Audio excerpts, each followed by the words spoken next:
Film تقتلوہم ولکن اللہ قتلہم، دو الگ الگ جگہ سے میں پڑھ رہا ہوں۔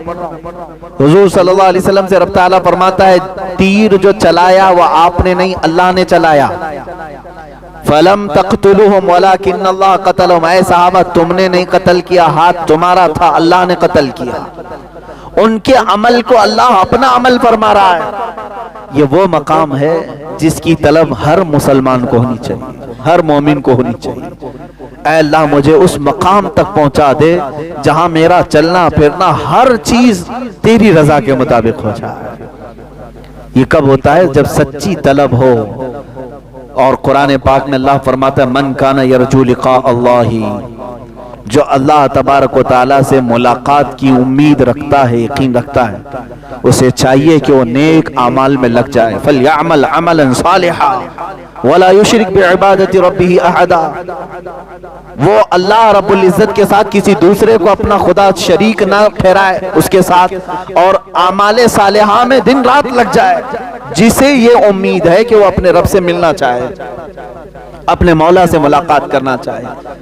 میرے عزیزو، اس آیت کا پورا خلاصہ میں یہ بتا رہا ہوں کہ دنیا میں اگر کچھ مانگو تو آخرت کی طویل زندگی میں اللہ کی رضا مانگو، اللہ کی رضا مانگو۔ ایک بزرگ ہیں حضرت امام حسن بصری رضی اللہ تعالیٰ، بڑی پتے کی بات ہے، اور ایک روایت حضرت رابعہ بصریہ رضی اللہ تعالیٰ عنہ ملتی ہے۔ ایک صاحب آئے اور ان سے کہا کہ ہمارے لیے دعا کر دیں، غالباً حضرت رابعہ سے کہا کیا دعا کروں؟ انہوں نے کہا کہ دعا کر دیں اللہ مجھ سے راضی ہو جائے۔ ابھی میں نے کہا نا دعا تو یہی کرنا چاہیے، اللہ مجھ سے راضی ہو جائے۔ تو بھڑک گئی، کہا یہ دعا کروا رہے ہو مجھ سے اللہ تجھ سے راضی ہو جائے؟ میں دعا تو کروں گی لیکن پہلے یہ بتا کیا تو بھی اللہ سے راضی ہے؟ کیا تو بھی اللہ سے راضی ہے؟ تو وہ ڈر گئے، انہوں نے کہا کہ ماں بھلا بندہ بھی کوئی اللہ سے ناراض ہوتا ہے؟ کون ہے وہ؟ کس کی مجال ہے، کس کی جرت ہے کہ وہ اللہ سے ناراض ہے؟ انہوں نے کہا لاکھوں بندے ہیں۔ کہا کیسے؟ کہا یہ ناراضگی کی علامت نہیں ہے کہ جب وہ موسم گرمی کا دیتا ہے تو کہتے ہائے کیسی گرمی ہے، برداشت سے باہر ہو گئی، جبکہ وہ مولا کہہ رہا ہے میں کسی کو اس کی طاقت سے زیادہ کوئی چیز ڈالتا نہیں۔ اگر تم اس کی یہ تمام قدرت سے راضی ہوتے تو اس کے موسموں کی شکایت نہیں کرتے۔ ایک بزرگ چلتے پھرتے راستے میں انہوں نے صرف اتنا کہہ دیا تھا، بارش آ رہی تھی، ارے یہ کیسے بے موسم کی بارش آئی؟ کبھی ہوتا ہے گرمیوں کے دنوں میں بارش آئی، غیب سے انہیں ندا آئی کہ اے بندے کیا اب تو فیصلہ کرے گا کہ بارش کب ہونا چاہیے اور کب نہیں ہونا چاہیے؟ وہ اتنا روئے کہ تقریباً 40 سال تک انہوں نے اپنا چہرہ آسمان کی طرف نہیں کیا۔ حقیقت میں میرے عزیزو آج اللہ کی رضا ہم چاہ تو رہے لیکن کبھی ہم نے یہ سوچا میں بھی اس کے ہر چیز سے راضی ہوں؟ وہ بندہ راضی ہے جو اس کی دی ہوئے انعامات پر بھی خوش ہے اور اس کے دی ہوئے مصیبتوں پر بھی خوش ہے۔ لیکن یہاں ہوتا نہیں ہے، بندہ مصیبتوں پر ناشکری کرتا ہے اور انعامات پر اسے بھول جاتا ہے۔ انعامات ملتے ہیں، خوشیاں آتی ہیں، کہتا میں نے کمایا، کبھی یہ نہیں کہتا ھذا من فضل ربی، یہ میرے رب کے فضل سے ہے۔ عزیزان گرامی، اللہ کی رضا مانگو لیکن خود کو پہلے اللہ سے راضی کرو، یعنی اپنے آپ کے دل کو بھی راضی کرو کہ جو کچھ بھی دنیا میں ہوگا وہ میرے مولا کی مرضی سے ہوگا۔ خاص طور پر عورتوں میں یہ ناراضگی اللہ تبارک و تعالیٰ کے متعلق بہت ملتی ہے۔ تم ناراض ہوگے اللہ تعالیٰ سے تو اس کا کچھ نہیں بگاڑ سکو گے، تمہاری دنیا بھی تباہ ہے اور آخرت بھی تباہ ہے۔ تم بندے ہو، اللہ سے ناراض ہونا یہی نہیں کہ اس کو صرف گالیاں دینا، بلکہ بہت ساری چیزوں کو برداشت نہ کرنا یہ بھی اللہ سے ناراضگی کی علامت ہے جو تمہارے ساتھ۔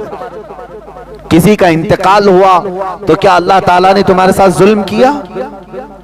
تمہارے گھر میں کسی کی موت ہو گئی تو کیا اللہ کا ظلم ہے یہ؟ معاذ اللہ رب العالمین۔ لیکن کچھ لوگوں کی زبانوں سے یہ جملے نکل جاتے ہیں، کم سے کم اس گھر پر تو رحم کرنا چاہیے تھا، اس گھر پر تو رحم کرنا چاہیے۔ ایک بات یاد رکھیں، وہ قادر مطلق ہے، اس کے ہر فیصلے میں کوئی نہ کوئی حکمت ضرور ہے۔ وہ کس کی موت کب لکھا ہے جبھی ہوتی ہے۔ یہاں تک کہ فرشتوں میں سے بھی، مقرب فرشتوں کو بھی یہ اختیار نہیں ہے کہ اس کے دیے ہوئے وقت سے ایک آن پہلے یا بعد کو ٹال سکیں یا پہل کر سکیں۔ وہ اللہ رب العزت کی حکمتوں میں سے۔ بندے مومن کو یہ چاہیے کہ ہر کام پر اس سے راضی رہے، اس کے بعد اس کی رضا کا سوال کرے۔ بات صحیح ہے؟ پہلے خود راضی ہو اللہ کے ہر حکمت سے، اور اس کے بعد سوال کرے اے اللہ تو بھی مجھ سے راضی ہو جا، تب بات دونوں برابر کہلائے گی۔ تم تو ناراض ہو اس سے، تم اس کے بہت سارے کاموں سے اپنی رضا ظاہر نہیں کرتے ہو، اور پھر اس سے دعا یہ کرتے ہو کہ اللہ تو مجھ سے راضی ہو جا۔ رب تبارک و تعالیٰ اگر یہ فرما دے کہ اے بندے کیا تو بھی راضی ہے اپنی زندگی میں؟ ہاں تو کہہ دو گے زبان سے، لیکن عمل تمہاری شکایت کر رہا ہوگا۔ بیماریوں میں میں سب کو بتا دیتا ہوں، اچھائیوں میں کسی کو نہیں بولتا۔ دکان 100 دن چلایا، 99 دن فائدہ رہا، ایک دن نقصان ہوا، وہ نقصان کے دن کئی لوگوں کو شکایت تو کر دے گا، فائدہ جتنے دن ہوا تو وہ سب کو نہیں بتائے گا۔ ارے نہ بتاؤ، نظر لگ جائے گی۔ انعامات کو تو تم نے بتایا نہیں، خسارے کو سب کے سامنے ذکر کیا۔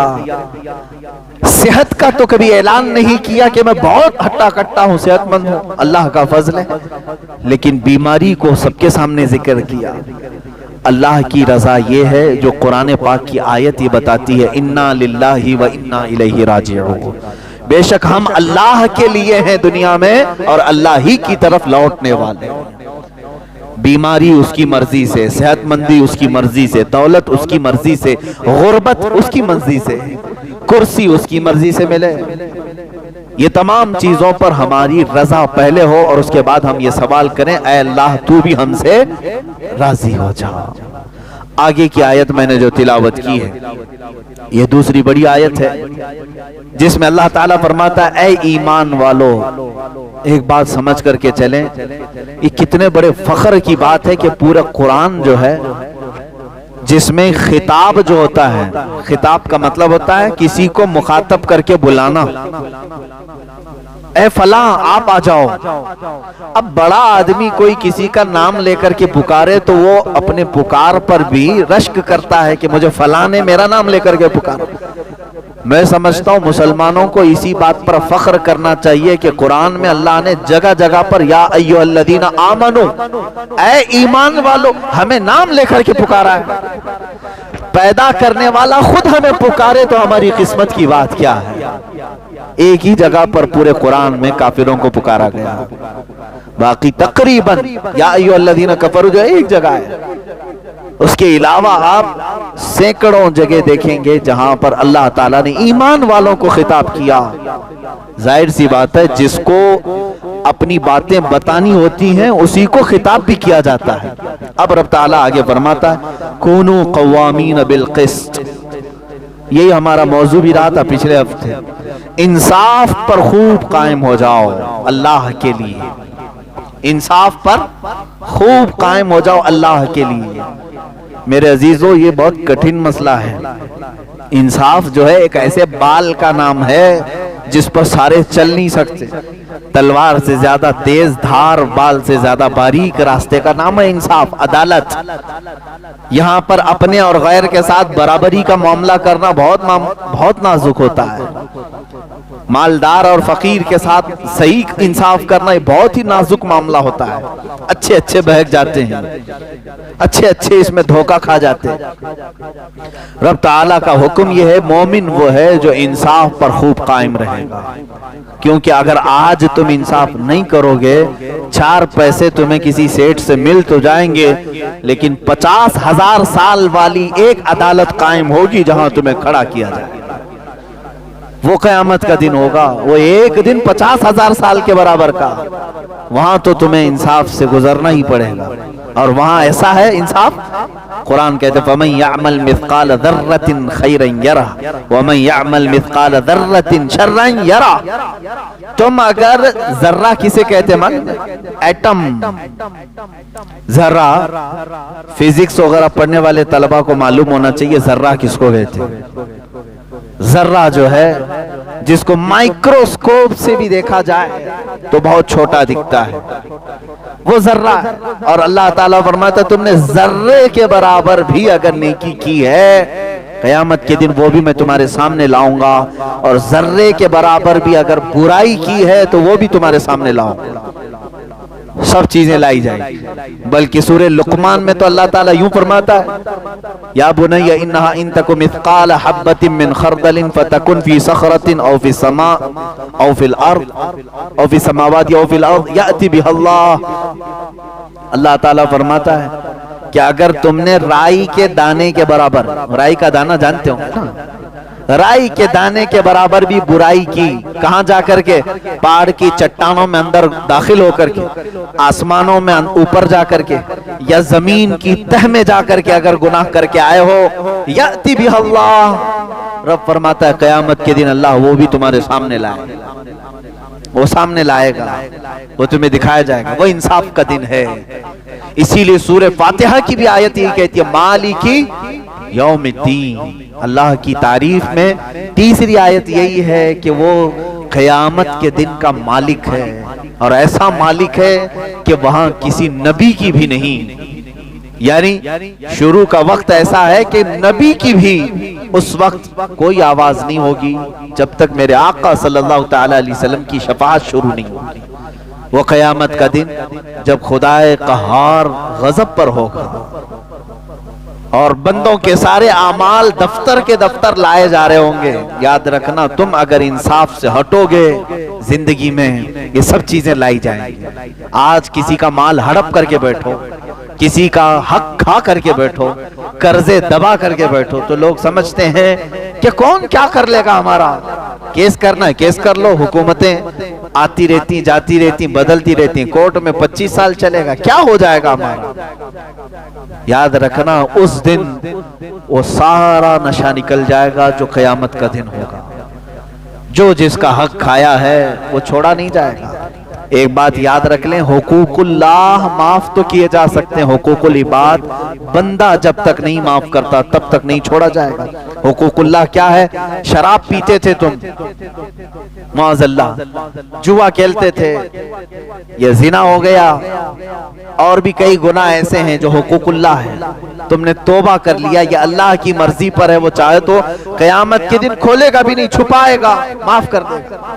لیکن ایک حقوق العباد ہے، فلاں کا پیسہ پکڑ کر کے رکھا ہے، فلاں کی جائیداد ہڑپ کر کے رکھا ہے، کسی کا کچھ لے کر کے رکھا ہے، یہ مت سمجھنا قیامت کے دن ارحم الراحمین سب معاف کرے گا۔ رب تعالی جہاں ارحم الراحمین ہے وہیں اللہ انصاف کو سب سے زیادہ قائم کرنے والا ہے۔ قیامت کے دن انصاف قائم کیا جائے گا، اس مظلوم کو بلایا جائے گا، تیرا حق اس نے دنیا میں لیا تھا، وہ کہے گا ہاں مولا، کیا تو اسے معاف کرتا ہے؟ ارے وہ دن کون معاف کرے گا؟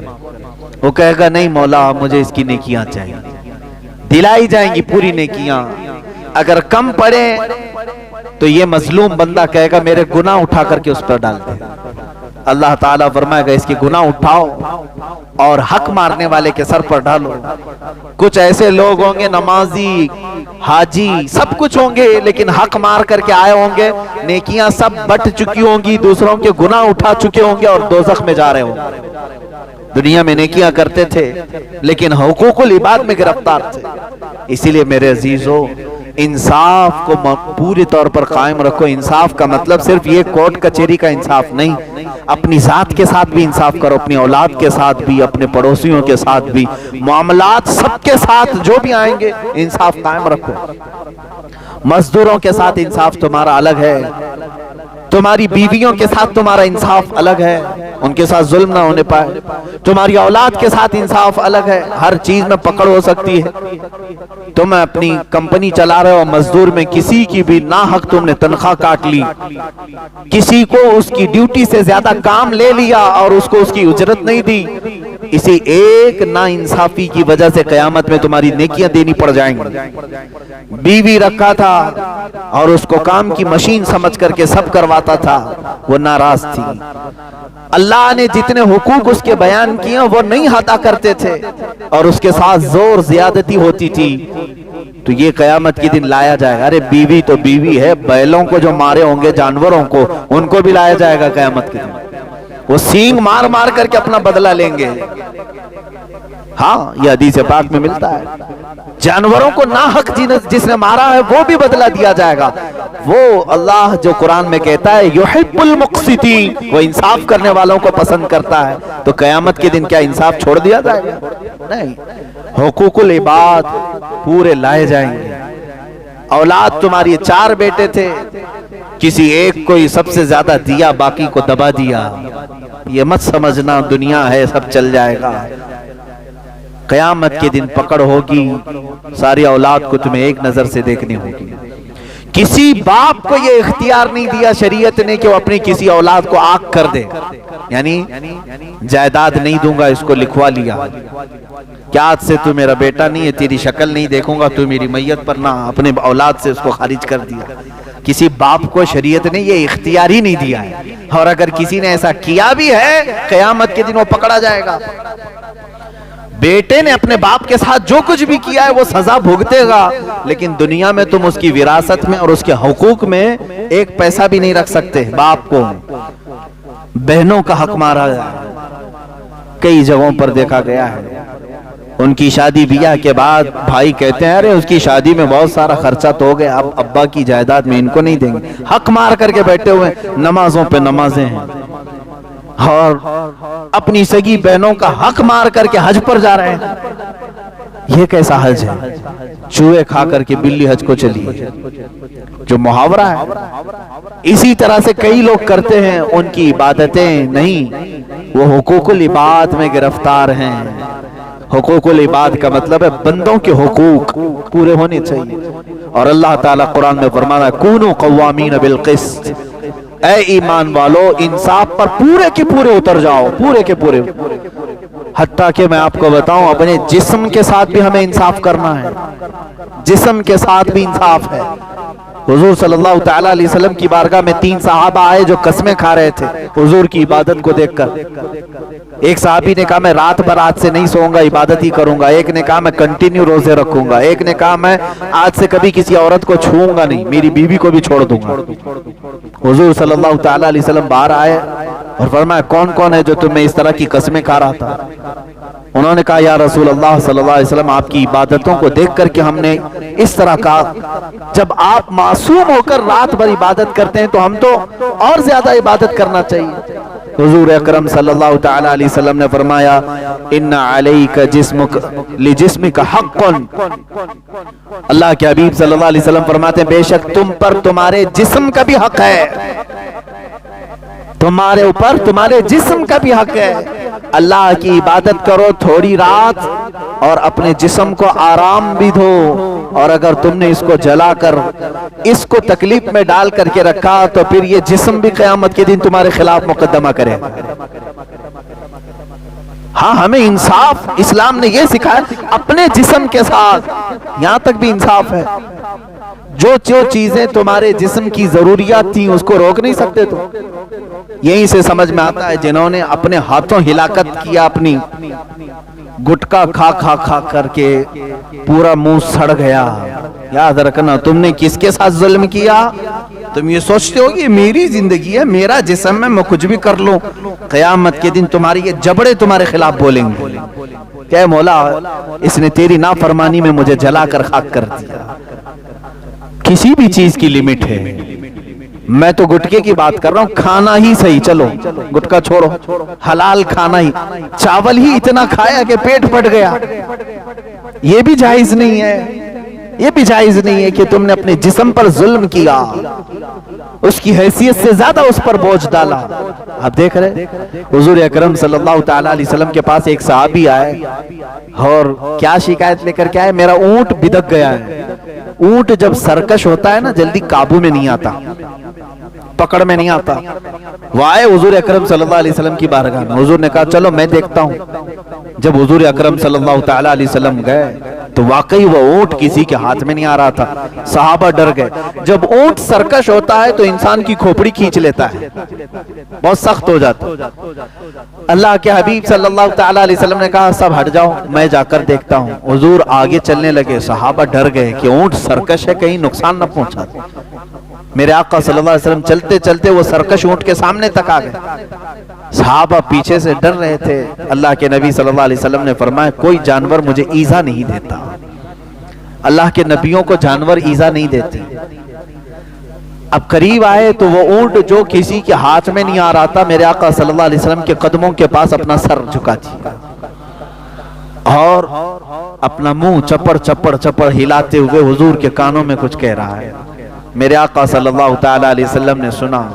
اس کے بعد بلایا اونٹ کے مالک کو, صحابی تھے, کہا کہ اونٹ تیری شکایت کر رہا ہے, تو اس پر بوجھ زیادہ ڈالتا ہے, اس کو کھانا کم دیتا ہے, تیری ناانصافی کی شکایت کر رہا ہے. تو آج سے یہ عہد کر میرے پاس کہ اس سے اتنا ہی کام لے گا جتنا اس کو کھلاتا ہے, یا اگر کام زیادہ لیا تو کھانا بھی زیادہ دے دے. حضور اکرم صلی اللہ تعالیٰ علیہ وسلم کا حکم ہوا تو انہوں نے اختیار کیا, قبول کیا, کہا کہ ہاں مجھ سے یہ خطا ہو گئی, میں اسے کم دیتا تھا اور کام زیادہ لیتا تھا, آج میں توبہ کرتا ہوں میرے آقا, میں انصاف پورا کروں گا. اتنا کہا اس صحابی نے, وہ اونٹ خود چل کر کے اس صحابی کے پاس گیا. اسلام تو انصاف جانوروں کے ساتھ بھی سکھایا ہے. میرے عزیزو, مومن وہ ہے جو انصاف کے ترازو پر پورا اترے. آپ کو یہ چاہیے کہ انصاف خالی کورٹ کچہری کی بات نہیں کر رہا ہوں, یہ تو بکی ہوئی چیزیں ہیں, یہاں کچھ بھی ہو سکتا ہے. تم خود اپنے جسم کے ساتھ, اپنی روح کے ساتھ انصاف کرنا سیکھو کہ میں عدل کروں اپنے جسم کے ساتھ, میری عبادتوں کے ساتھ, میرے رب کے ساتھ. اب ایک اور سب سے بڑی ناانصافی میں آپ کو بتاؤں, دنیا کی ایک مثال میں آپ کو بتاؤں. آپ صبح مجھے کھانا دیے, دوپہر میں کھانا دیے, رات میں کھانا دیے, پیسے بھی دیے, گھر بھی دیا, سب چیزیں دی. دوسرے دن آپ نے کہا کہ آئیے تھوڑا سا کام ہے, میں کہا نہیں آتا تمہارے پاس. آپ کیا کہیں گے؟ یہ بہت بڑا احسان فراموش آدمی ہے, اس کو اتنا کھلایا بھی, گھر بھی دیا, پیسے بھی دیا, آج ایک بار بلایا آیا نہیں, اس کو کیا کہیں گے؟ احسان فراموش. اللہ ہمیں احسان فراموش نہ بنائے.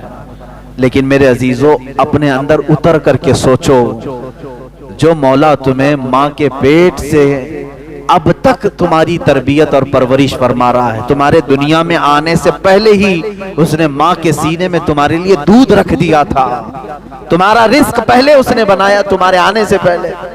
ہم تو اپنے گھر آنے والے مہمان کے گھر میں آنے کے بعد کھانا پکاتے ہیں. ہمارے پیدا ہونے سے 3 ماہ پہلے ہی جب ماں کا حمل 7ویں مہینے میں آتا ہے, دودھ بننا شروع ہو جاتا ہے. دنیا میں بچے کے آنے سے 3 مہینے پہلے دودھ کا پروسیس شروع ہو گیا.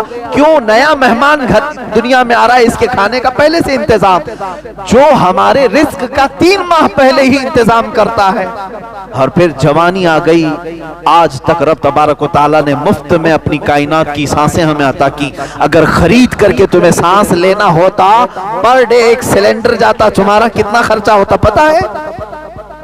اس نے تمہیں مفت اپنی انعامات دیے, اور پھر اس نے آواز لگائی حی علی الصلاۃ. بندہ کہتا ہے میں نہیں آؤں گا. تم نے ناانصافی کی. کس کے ساتھ؟ اپنے پیدا کرنے والے کے ساتھ. حقیقت ہے یا نہیں؟ انصاف پر پورے قائم ہو جاؤ, اپنے ساتھ بھی اور اپنے مولا کے ساتھ بھی. حق تو یہ تھا کہ مولا اگر چاہتا تو یوں ارشاد فرماتا ہے, میرے بندے میں نے تجھے جسم دیا ہے, میں تیرے جسم کے اندر روح چلا رہا ہوں. اللہ اگر چاہتا تو یہ حکم دیتا کہ سارے انعامات میرے یوز کر رہا ہے تو 24 گھنٹے میں 12 گھنٹے میری بارگاہ میں بیٹھ,